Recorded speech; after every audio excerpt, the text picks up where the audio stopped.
Okay, so it's Martin Cross here with Austria's new chief coach, Robert Sens, 3 times world champion in the past, which I think we'll get to talk about at some time in this chat. Robert, it's great to welcome you to Cross's Corner. Thank you very much, Martin, and a very warm hello to you. Brilliant. Now, it was quite a big shift for you to change your role from Mainz, where you coached for so many years, to the Austrian Federation. Can you tell us a little bit about how that came about? Well, in March, the Corona crisis hit Europe pretty hardly, or not pretty hardly, pretty hard. And I've been in talks with the Austrian Rowing Federation since a while. They advertised the job at the beginning of the year for the post-Olympic, for like starting at September. And as soon as the Olympic Games were postponed, the Austrian Federation saw a window of opportunity to undertake some major changes and try to use the back then 14-15 months of preparation time until Tokyo 2021. Yeah. They want to improve the program, and so we started talking much more concretely, and we did all do the difficult decisions, and we jumped.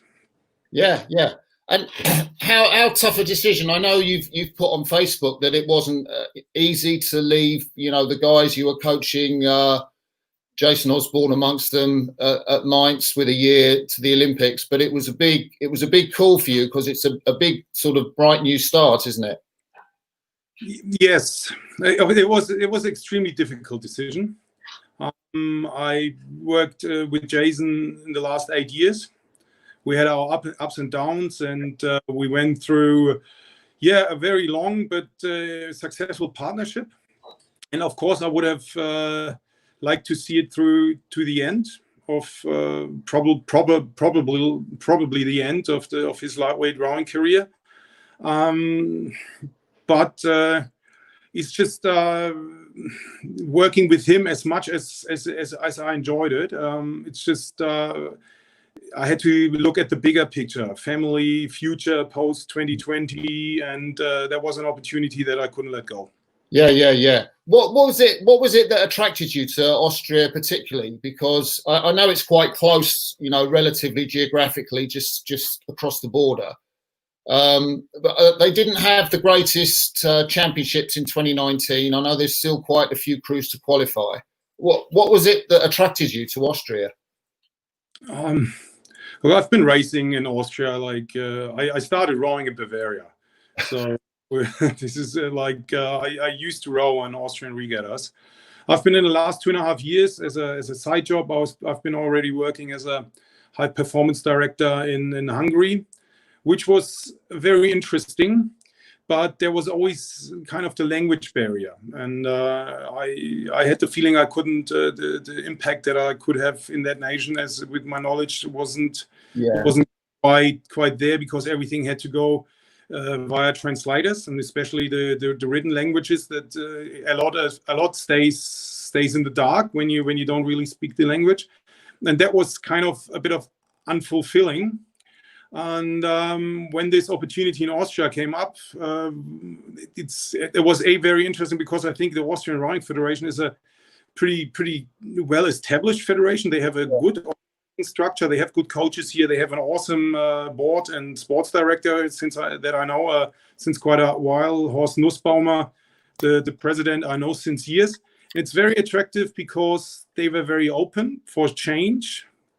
And of course, the German language is very attractive to me, that I can speak in my mother language here with the coaches, with the athletes, and that attracted me. And of course, the country itself. It's like we have beautiful, here. And, so you've moved house now. You're out of Mainz and you're living in Austria. In Vienna, yes. We. Like my son and my wife, they came last week. So the whole family is since a week officially Viennese, and we're very happy. You're married to an Australian rower, Katrina. Yes, that's true. Yeah. How did that come about? That relationship, that romance. I mean, the last 20 years now, or the last 2 months? No, when you first met, because it's. Yeah, it was, of course, at the after party of the Olympic Games in 2000. You're kidding. Yeah, that we met. Yeah, she was a U23 rower there, and my pair partner and I, we were very frustrated. So, as it is at these rower parties, a lot of beer was involved, and yeah. You've been together for a long time now. Yeah, we're married since nearly 16 years. And are you both rowing coaches? My wife studied actually town planning and history in Australia, but the last 10 years in Germany that we were living there together in Mainz, she was head coach of that rowing club there. Yeah. Ah, so and will she be rowing coaching now in Austria with you, or is she looking for something else? It's not the plan. It was pretty intense. It was, to be honest, very intense for our relationship too. Both rowing coaches. It's hard to take not the work at home or to home the work and just find different topics at home.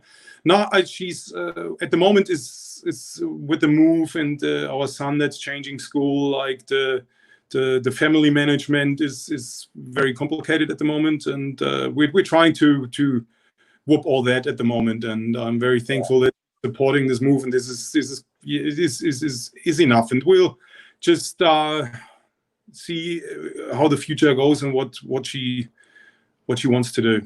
Yeah.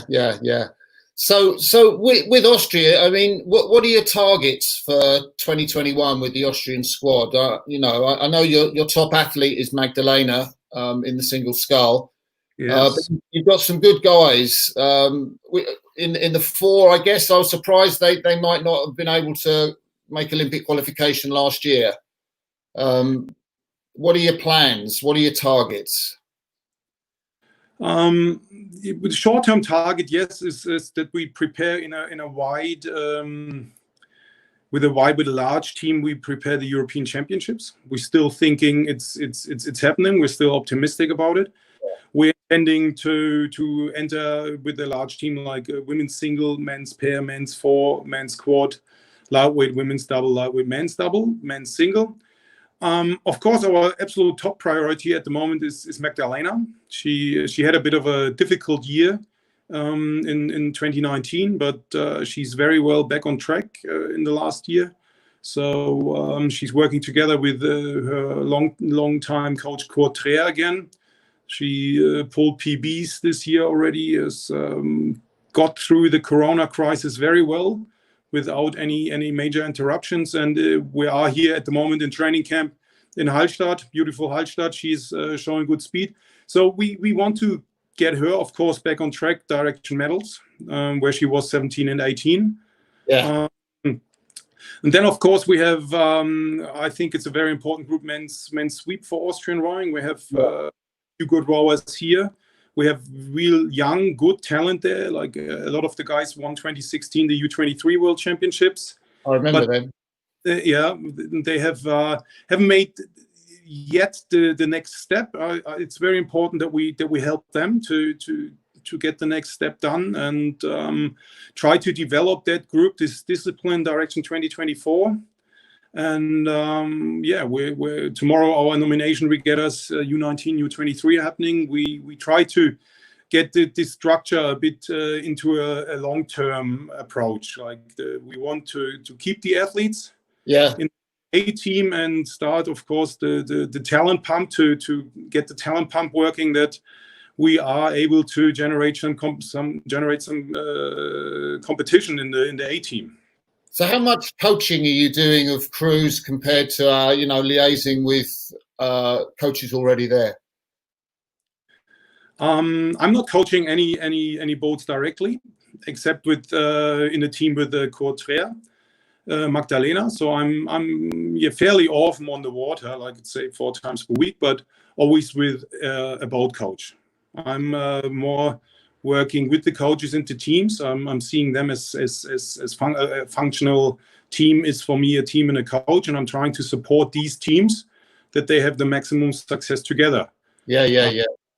Trying to organize the overall program for the whole team. We are working as a team. That's one of the big changes that we have undertaken here in the last 3 months. Not that everyone is training in their hometowns, like we do camps together as a large team. Yeah, and yeah. So, because one of the reasons I asked that is because I think, you know, looking at your double scull last year, Osborne and Rommelman, was it? Yeah. And then looking at Jason Osborne, the way that he sculled in 2018 in Plovdiv when he won the title and took that world record. I mean, the technique was beautiful, particularly the way he rode around the front end was breathtaking. So clearly you have a lot of talents in the coaching field.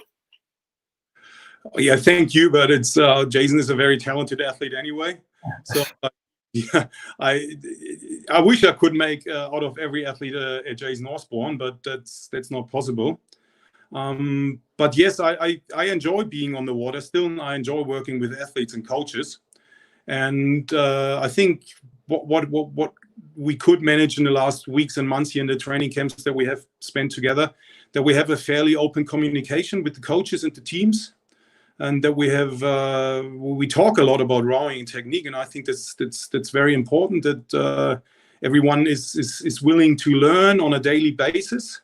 And we need to, on a daily basis in camps, we need to reflect on ourselves if we're on a good way or on a bad way, and we should never stop talking about and trying to find a bit more speed. And I think we are on a good way, and we have talented coaches here too. Yeah.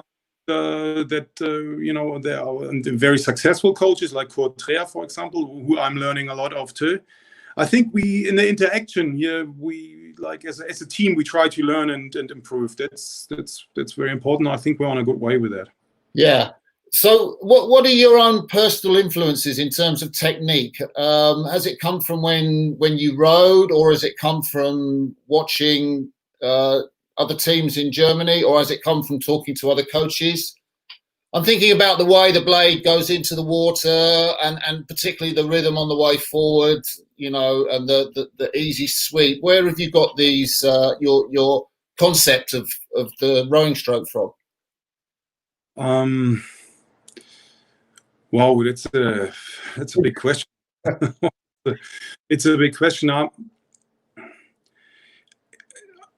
You know, my first coach was not sure if you know Professor Dr. Theodor Körner from the GDR. Yeah.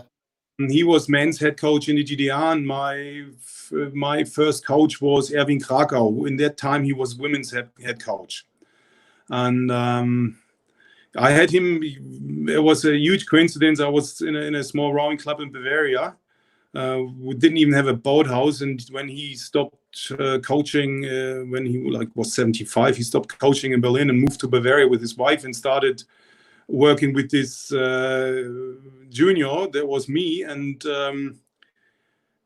I think most of my rowing, how I see rowing, is still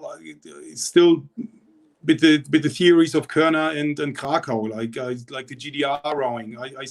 I still believe in that, and of course I'm a German, and we have we are highly influenced by the biomechanical FE Institute that's in Berlin, and yeah, I think this is of course a huge influence on me. Like my own rowing, I did 100% that what we were like the German rowing technique, but in the last years I changed it a bit, especially with Jason. We tried to find a few new ways, and I think that direction that we went in the years 15, 16, 17, 18. We tried to figure ways between the way we train, like the endurance training, and the rowing technique, because I think there's a huge link between these two things. Like if you do a lot of weight training, or if you do a lot of power per stroke training. If it's important what kind of training intensity distribution you do. Yeah. We follow, or we highly influenced by the theory of the polarized intensity distribution. So we do a lot of with high speed and high rating, and with this kind of high rating comes a certain technique, so that you need to have a really good footwork, and you need to be very controlled with your feet, so that you don't overload at the catch. Otherwise, the training load in the high speed will just not be bearable. And I think this is how we try to develop Jason's nice front end. I've got a film here, I think, of Jason rowing. Maybe you can talk a little bit about it if I play it a couple of times. Yeah, go for it. Yeah, that was training camp 2018 in Budapest, pre-first World Cup 1. And I don't remember exactly, but I think it was a 3x3 minute piece on 140 pace. It's actually not one of the better paces, because he is very lifty with the shoulders, and the boat jumps a bit too much. Like in this after this, or the way he rows now, we would have talked very critical after that, and would have said, okay, he needs to be, like the legs come well, and he moves very well, and the big mass of his body, he moves that all very well. Like, he doesn't spend much time in the stern, but he's lifting the boat far too much out of the water. There, he normally does it much better. And a week later at the World Cup, he did it also much better. That actually looks like, I would say that at the beginning of the session, still not 100% there. Like, I think they are normally at a peak performance, he rows better than that. But we watch. Of course, what I like to do is I like to see a boat running. I know there are like biomechanists, especially in GB, that say that the boat is just a piece of plastic and don't look at it, and it's just the masses. But I like to see a running boat, and I think that's important too. Yeah, it's really interesting. I think watching, because one of the things that I notice about you as a coach is you're which is different to other coaches. I know everyone's got different personalities. I'm thinking now of someone like Jürgen Grobler or Ian Wright or Mike Tatey, but you share quite a lot of your coaching on social media. Yeah, which is really interesting. I think it's great that you do it. Well, why is that? Because I am only about one thing sure, and that is that that there's still a lot to learn for me. And I'm trying to be. I think coaching has a lot to do with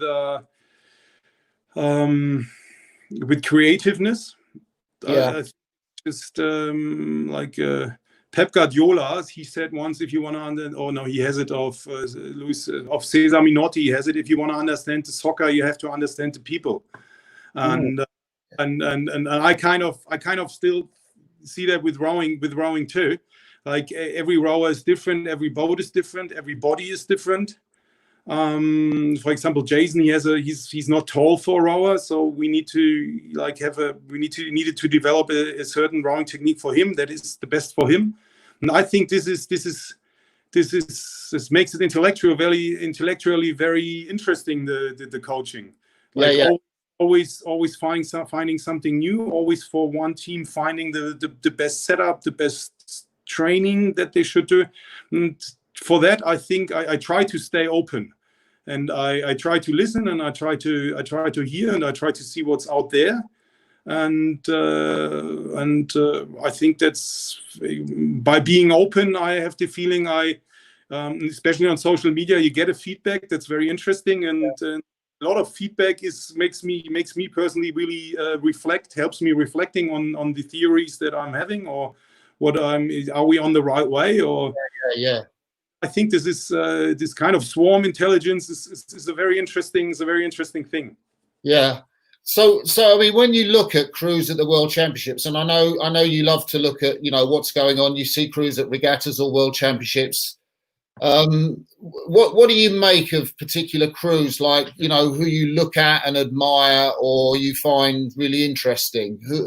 If you think back to maybe 2019 or 2018. Wow. I mean, it's complicated to. I mean, of course there are crews that I totally admire. I mean, it's interesting. For example, the Australian men's sweep program. It's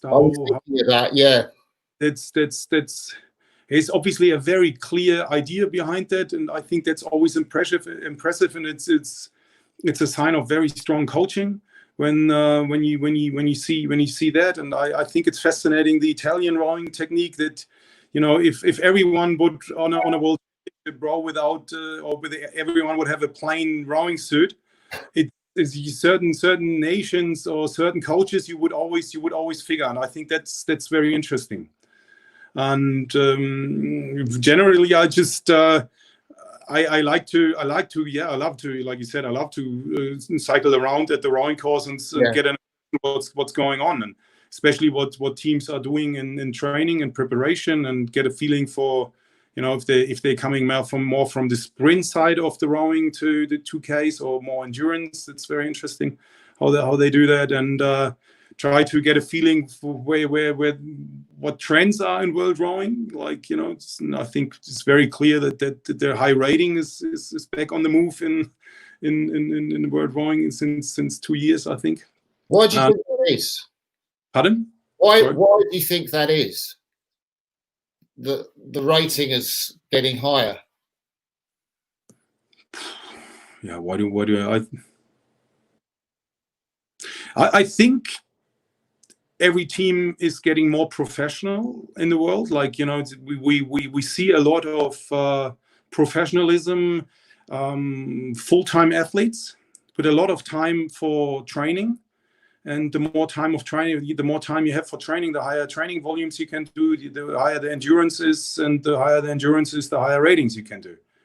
And I think that's like I think a trend. I don't have any data. It's just me guessing here. Yeah. But I think that the training volume internationally is gone up in the last years, and I think the rating is getting higher because athletes are able to rate higher for 2Ks than it used to be. The material is getting stiffer and stiffer. So the more precise direct rowing, shorter rowing, core stroke is you can drive the boats short and hard. Like 10 years ago, the boats have definitely not been as hard. Like the wing rigger, for example, like the bow wing is supporting this development. I think that you can catch hard and direct and short, and the boat immediately reacts. I think this is a few possibilities why this is like that. But that's really interesting, because I remember the Australian 4 in 2017 and 2018, very high rating, and then last year I don't know what happened. I don't know if you saw that race, but they were kind of out of it after 500, but a very high rating as well. Oh yeah, I have to say, 2017, 2018, I admired that 4. That was very impressive to look at, and of course I watched the race a lot and try to understand it. I wouldn't write them off. That was just one bad race. You never know. Maybe a guy was sick or what, or I don't know. You never know. It's hard to tell. I wouldn't make any judgments there, but I'm 100% sure they will be back next year. Yeah. What about the way they paddle around with a very definite pause at the finish? That's the Australian men's 4, the Australian men's 8, the sweep boats, I guess.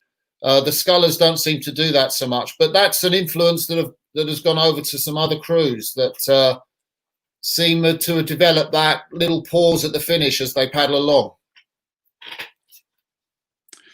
And you want to hear my opinion on that, or what's Yeah, the question? yeah, I'd love to. Yeah. Now I think it's they get the masses of the rowers very precise together. I think they have good.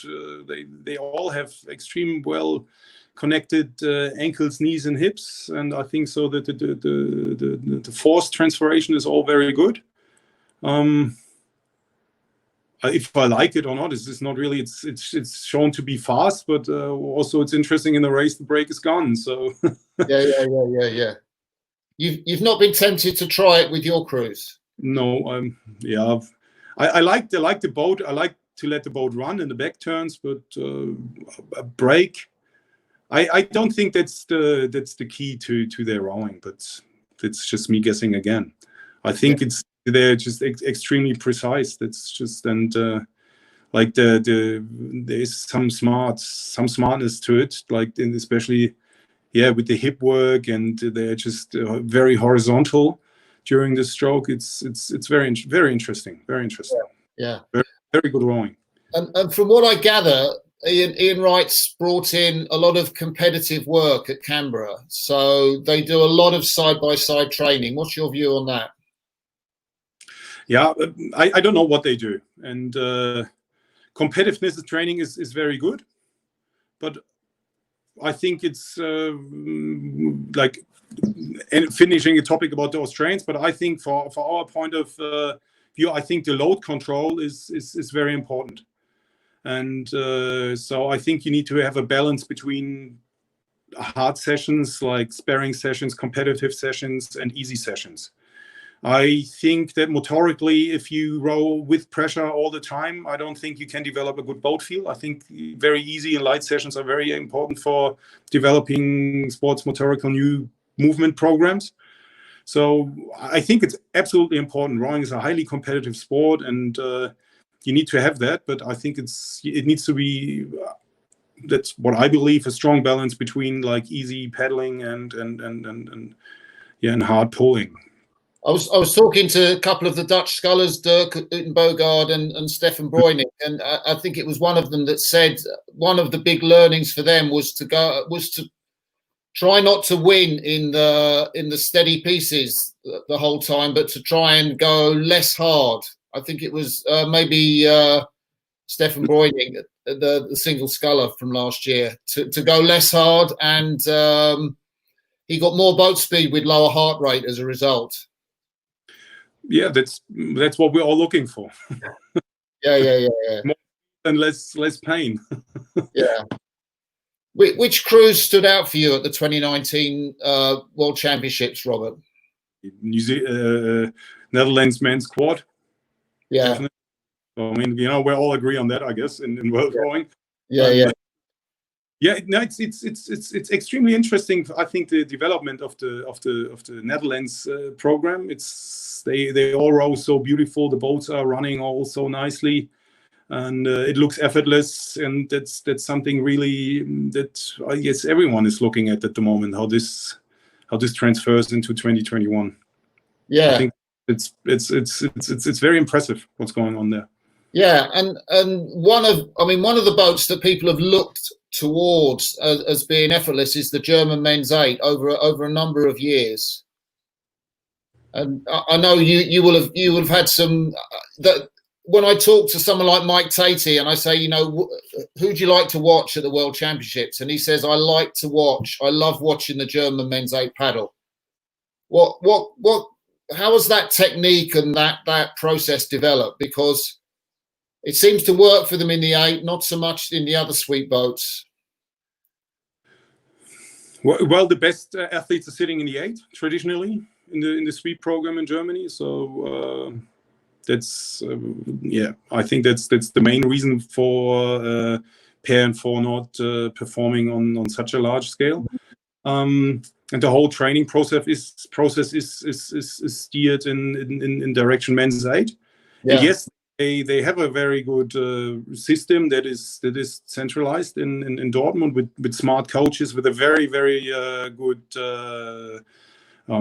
assistant coach Martin Sauer in the steering seat. That is and a lot of experience in this and confidence in this whole team, and that's of course impressive to see.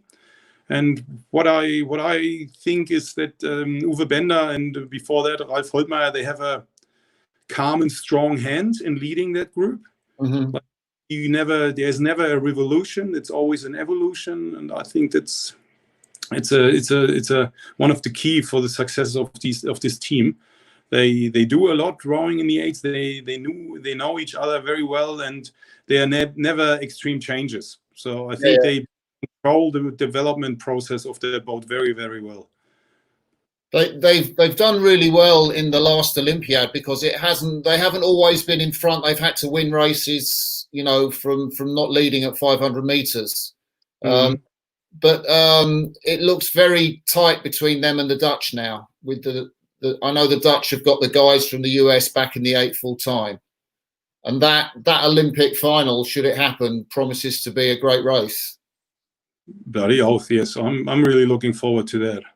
That's going to be interesting. And especially seeing that the Dutch with the men's squad, they have found obviously a program and a setup in training that is really beneficial to the whole team. So the Dutch, I thought, were already very impressive in Rotterdam. The Dutch men's 8 on the bad outside lane. Yeah. They were very close there. It's interesting. It's interesting. I mean, they have a very. I mean, what I still think is unseen is the end speed of the German 8, like second 250. They always no one can follow, or I'm not sure if anyone wants to follow or can't do it. That's the interesting question. If the top speed, I think, is still the German 8 in charge. Yeah. That's really interesting. In terms of, I'm just wondering, just to a little bit of changing subject, how much do you put the ergometer in your training sessions, Robert? And what about the Concept 2 and the RP3? Because talking to the Dutch guys, they use the RP3 now to train with. So all their testing and training is on that machine. How much do you use the ergometer in your program, and what's your views on that? We use the ergometer quite a lot, full stop. I think it's very important to give you a good feedback of where you're at physiologically. We use both ergometers. It's of course for developing like hip stability and timing, all that. The RP3 is much better. I'm not super familiar with it. We have just started working with it in the last 2 years. I still like to work with the Concept 2s because you have a lot of every athlete has a lot of experience with it, and you can show developments over the last years. So that's why I still like it. But we work with both ergometers. We work a lot. Yeah. And what sort of balance do you do between testing and flat out pieces and long pieces on the ergometer? I can't generalize that. Okay. It has a lot to do with the periodization of the year. It has to do with the kind of athlete. Is an athlete more coming from the endurance base of the years of training? That's highly individual. This intensity distribution. I like long and easy sessions, and I like short and hard sessions on the ergs. That's for sure. And so when you talked about Magdalena's improving her scores on the rowing machine, would that be over the 2,000 meter distance, the test distance? Yes. Nothing else counts. All the rest is just giving hints where the weaknesses and strengths are, but 2,000 meters is where it's at. Yeah. And what kind of range are you looking at for 2,000 meters for a top medalist in the women's and the guys in the 4? I guess what kind of range are you looking at, or does that? I'm just wondering, are you more influenced by how much they can pull on the ergometer or what they look like on the water, or is it a mixture of both? Oh, it's a mixture of both. I like rowing on the ergometer is earning before tax, and rowing on the water is earning after tax. It's like, you know, they both influence each other highly. Yeah. So definitely the erg is extremely important. Every rower needs to be able to pull a good erg. I mean, there's every now and then there is the odd one that doesn't pull a good erg and is still internationally successful, but the other way around, if you like, most of the rowers that internationally are successful have spent a lot of time on the erg and are generally pretty good on the erg. Yeah. So I guess your four, I'm not asking you to tell me the scores, but I guess your men's four, those young guys, they'd be sub 6 and looking to move to 550s. Oh yeah, we're looking forward to move sub 550s. They're all sub 6, but you know, there's room for improvement. The indication of the training in the last weeks shows that we should heading sub 550s very soon. Yeah. Oh, that's really interesting. And on the concept 2. On the concept 2. On the concept 2. Yeah. I think the RP3 is slightly easier to get sub 550 with.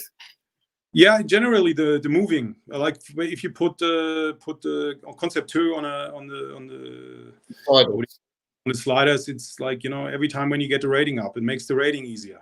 Yeah. Rating RP3 a lot easier, and that's you know, I guess that's the main reason why you can gain higher speeds there. Yeah. But that's why I like the concept 2 sometimes too, because you still have to move your own body weight much more. Like, you know, it's, if you want to rate high on the concept 2, you got to be really fit. Yeah. And do you get a chance to work out now much at all, or are you so busy that? No, you sound like my wife. No, unfortunately not at the moment. I hope that the last 3 months have been intense here, so unfortunately everyone can see that I'm not working out a lot, but I hope that it gets better in future. Yeah. I know one of the things you've obviously been involved with lightweight rowing for a long time, particularly working in Mainz and with Jason. What are your views on what seems to be happening in world rowing with the lightweights and the Olympics, Robert? Yeah, well, I think they're going to kick them out, and I think that's really sad, because I think it's exciting racing. I think it's still a different sport. I think the argument that they're nearly as fast as the sweep rowers is not really valid. Yeah. If you only would have a heavy men's double and nothing else, then we would have the 15-20 seconds difference again, if all the talent pressures in just one boat. So I think it's a bit of a pity, but the decisions have been made, I think. I don't know what's exactly going behind the scenes, but we're not preparing a large lightweight program for the future here anymore. Yeah. What do you think of, coastal rowing as something to make rowing more sexy? Yeah, I am a bit of a traditionalist. We definitely have to think about it. I mean, it's cool pictures. It's interesting. We're gonna get 3 medals, 3 Olympic gold medals there in these boat classes. So we have to think about it, and we have to look at it. It's just, but the different form of boats, the nice boat run, the complexity of the 2K race, yeah, is all a bit like this. This is what I really love in the normal rowing is not there. But you know, to be honest, I haven't thought enough about it. I don't have enough experience. It will be interesting to understand these sports, but I think it will be. It seems to be depending on what it's going to be. If it's the long distance coastal, or if it's the beach sprint. I don't know what the latest status is. What's it's going to be, but it's. You need a lot of. I think, you know, rowers that have experience in sailing will be pretty good at it. Yeah, that's an interesting point. If you could change something, or, you know, if you were in charge of world rowing and you could change something to maybe make rowing better, or would you Is there anything you would change, or would you keep things the same?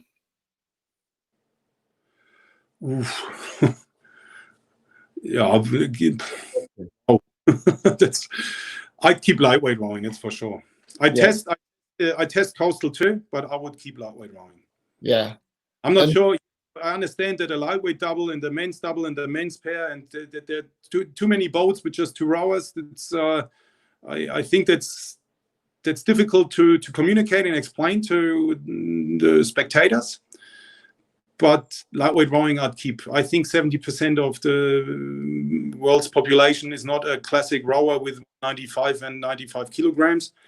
And I think from the universality point of view, it probably would be good to allow to smaller figures, to smaller bodies to, have a successful rowing career too. Yeah.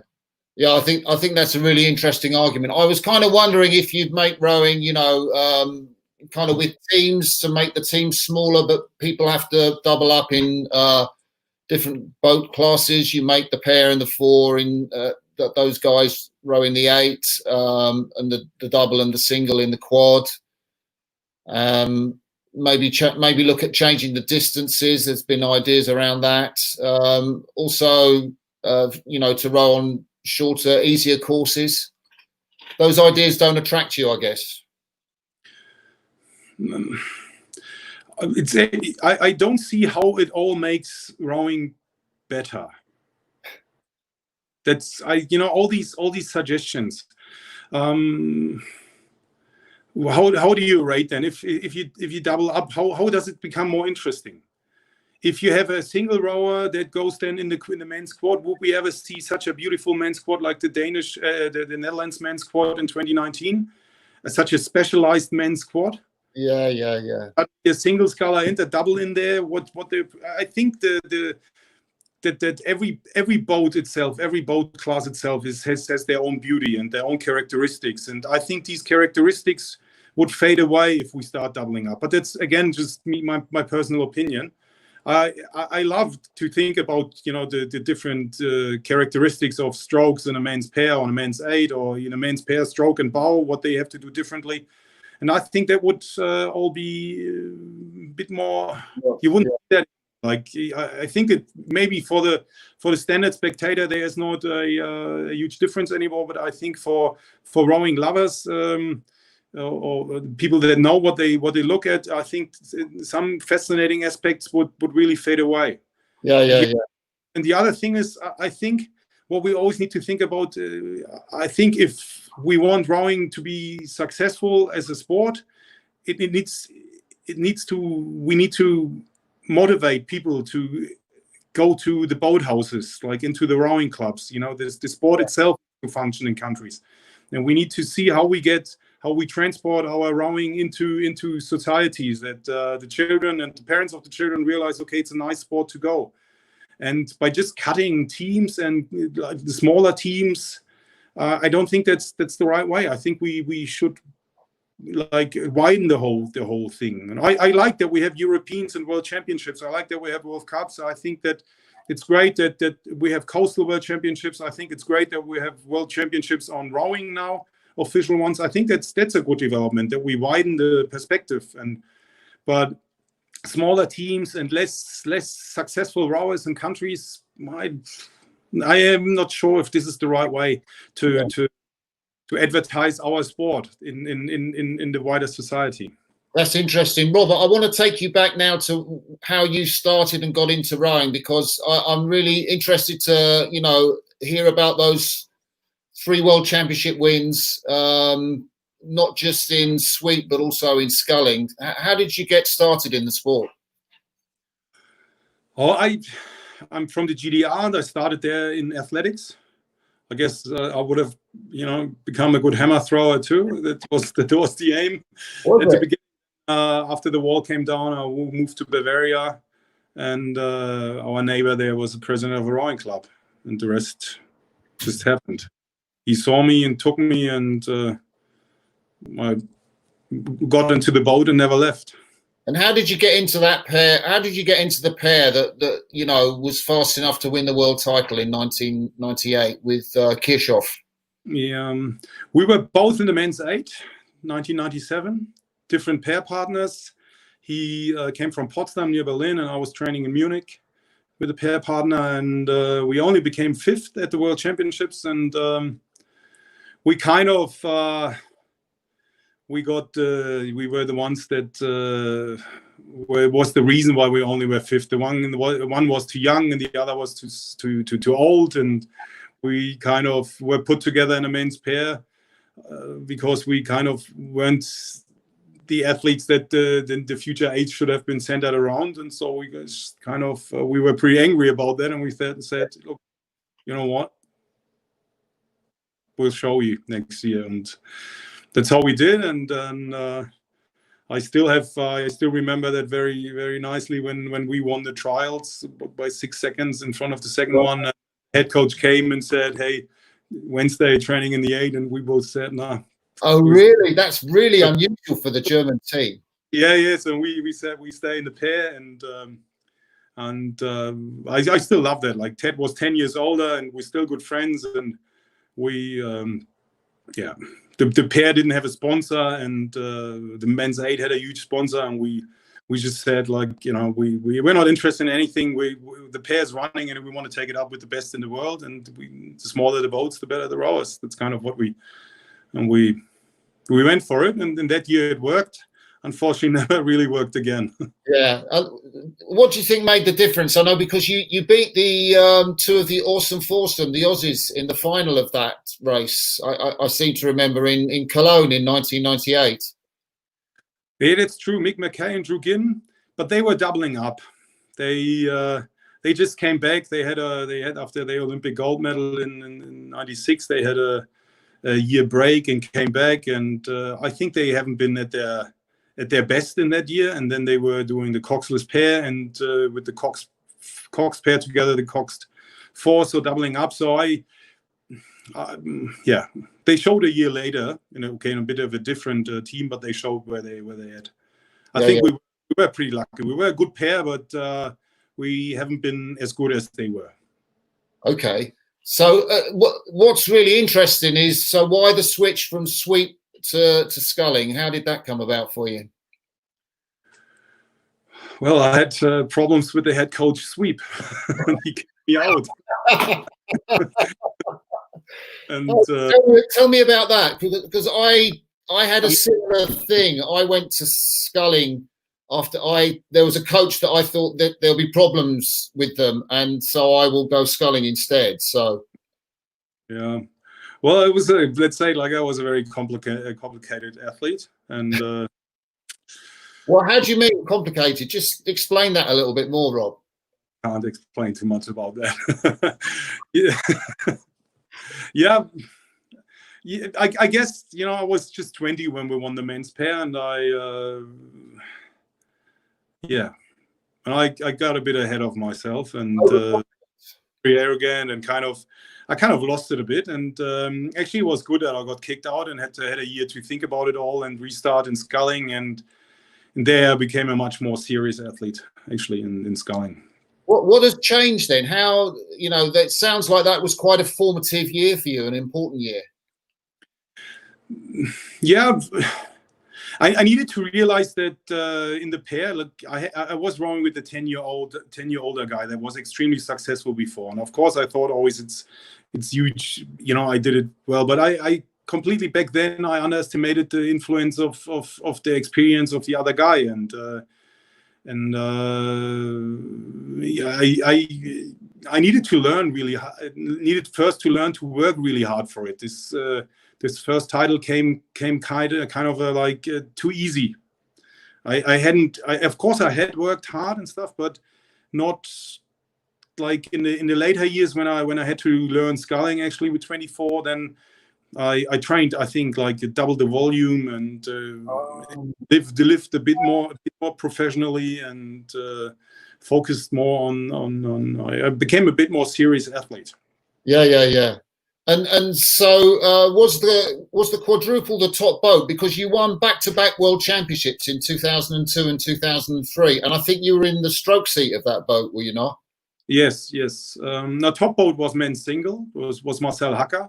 Marcel Hacker. Yes, I tried to beat him, was never able to. He was much faster.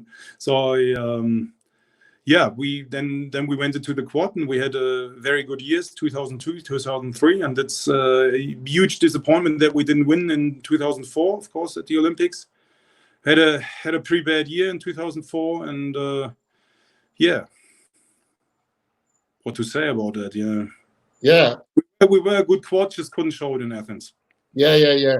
So I know you talk about your two Olympics, with some disappointment. Does that still bug you? Oh, every day. I guess that's why I'm still sitting here. No, I think no, I made my peace with it. I think rowing is just it's interesting, and of course it's disappointing, but I'm still happy with my career. We just it's interesting that in these years where we, I think, had good chances to be very competitive there, we just couldn't get it on the we had a few times we at both Olympics we raced and knew exactly we're not 100% fit, and this is what still drives me today to just get the athletes, like, get the peaking right. Yeah. I think that's just still fascinating, and there's a bit it's still sometimes a mystery to me. It's more of an art than a science to get each athlete at the right peak. Yeah.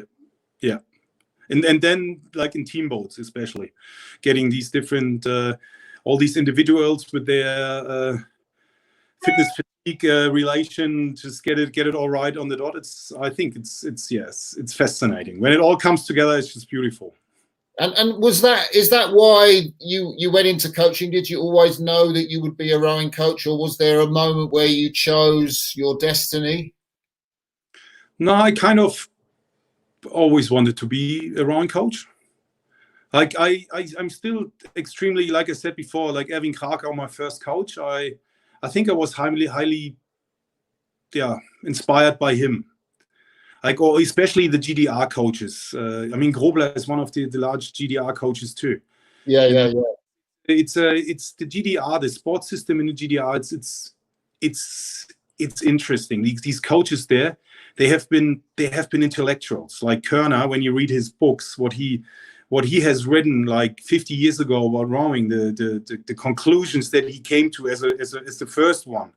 Or I've always been extremely inspired by these large coaching names, and I started studying sport as soon as after school, and studied it for a long time. And I worked at the university in some biomechanical studies, and we have worked scientifically in Mainz in the last years, trying to use algorithms to analyze the fitness fatigue relations, and now I think it's fascinating. I always wanted to be a rowing coach, and I wouldn't want to be doing anything else at the moment. Yeah, it's a great job. What you mentioned, one coach there from the GDR, Jürgen Grobler, who now works in the British team. We'll have a few people from Britain watching this transmission. I just wonder what your views on the British team are. They haven't been able to be as strong and dominant from my perspective. It's tough to see where they're going to get a gold medal from, and Jürgen has won a gold medal at every Olympics that he's coached at. When you look at the British team, what do you see? What goes on for you? How do you evaluate their performance in the last few World Championships? To be honest, I haven't really looked at the GB team. In the lightweight men's double, they haven't been one of the key teams to look at. But like you said, Jürgen got a gold medal at every Olympics, and he'll get it again. Yeah. Where? Not sure, but the GB team is still the team to look at. Definitely. You think so? Yes, I think so. I wonder, they had, because they have that, that system where they have the training base at Caversham, and everything is centered around Caversham, and it's really, quite a tough system. They had quite issues with retention of talent after the Rio Olympics. So you had guys like Louloudis, George Nash, Paul Bennett, who could have easily done another Olympics. They dropped out, maybe because, you know, they had their gold medal and they didn't want to be in that system anymore. Yeah, I don't know what's going on in such a system. No, I'm not sure if I'm not a fan of centralized systems. Really? I have to say, I'm not. Why is that? Because the Australians have gone to a centralised system for the women and the men in Canberra and Penrith. True, but a centralized system needs a lot of central money. It's very expensive, and when everyone does the same, then you need to have a very, very good system. I'm not sure if the innovation, if it's in a centralized system, if the innovation is so great. You know, if everyone does the same and there's no again, I'm not sure how it is in GB. It's like, you know, I don't want to judge it from outside. They have been so successful that there's actually no doubt. We're in Germany. They going direction centralized system too, and I was never a fan of it because we have all these club coaches that are out there that working extremely, like it's sometimes demotivating for the coaches in small clubs to find the new talents and develop the talents. And as soon as they show some speed, you have to give them in some anonymous centers and never see them again. Yeah. And I think that is for young coaches or free-time coaches, it's kind of demoralizing in a way. And I think if these spaces for rowing breaks away, then you have a long-term problem. I'm not having like centralized systems, of course, is very good. Like, you know, you need to have the best ones, need to train with the best ones. Like, I'm not from the methodology, from training with methodology, from that point of view, 100% agree. But I'm not sure what it does to the overall sport federation kind of rowing. Like, you know, is it good for the rowing clubs? Is it interesting for the club coaches that are key persons in the development of rowing programs or in a functional rowing club? And I think it's important that coaches need to show their potential too. That they need to be in competition too to others, and I think that needs to be possible. And sometimes I think in centralized systems, that this competition between coaches is kind of not existent anymore, and that I'm not so sure about this. If this is long term having a good effect on the talent pump. Yeah. That's really interesting. So Robert, we've been talking for almost an hour now. It's been absolutely fascinating. I wonder, you know, what maybe in the next few weeks and months are you looking forward to in your role as Austrian chief coach? Oh, I'm looking forward to some good speed. I'm going tomorrow to Linz-Ottensheim again to see the races U19, U23. I really hope that everyone in Europe and in the world is wearing masks, so that all the big important rowing regattas will take place. And but so far I'm enjoying every day here. The team is working great. The mood is good. Coaches is good. Everyone's working hard. And I hope I keep enjoying it, and I hope we have a bit less rain here in Hallstatt in the next days. and how positive are you that the Tokyo 2021 Olympics will happen? I'm extremely positive. That's great. But I don't have any other option in my position. No, I am optimistic. I mean, we had 2 weeks ago our first international regatta in Austria, and we were extremely, like everyone, like even young athletes from Germany and Slovakia, everyone was extremely professional, distancing, keeping the distances. At regattas, you have to make sure that, you know, the clusters where people come together, you know, where the times are hanging, or in locker rooms or weigh-ins, you have to make sure that all this is, if distancing is okay, and everyone's wearing masks, I think you can minimize the risk. And so far, like, it's 2 weeks ago, we haven't heard anything from cases popping up, or I think it works. And I think, you know, there's a year time, and if the organizers of competitions like see it professionally and think it through, it's possible to have regattas. They're just a bit different to what we're used. Yeah, but I must say I feel quite inspired by what you've said, because I wasn't aware there was an international regatta in Austria, and just to hear you talk about it, I'm sure that a lot of people are going to feel, wow, you know, it can work, because we're a long way in Britain from having international regattas. But to hear that is really, really encouraging. Yeah, no, in the end, it's the changes are on the land, but when the clock starts going, it's still the same, and it's just beautiful. And you know, it was awesome to see everyone racing again, and I'm looking forward to that. And yes, and I'm looking forward to competing with you in the sweepstake to guess the winners of Olympic gold medals next year in 2021. Yeah. I think you won last year's in Linz, did you not? Was it last year? Was it not 2018? It was. Huh? Oh, did you win in 2018? Yeah. I'm not sure. Last year, not. No. But I'm looking forward to it too, man. I'll do my research better than last year. Robert, it's been an absolute pleasure talking to you. I'm going to sign off the live broadcast now and say thank you very much. All right, ciao. All the best. Ciao.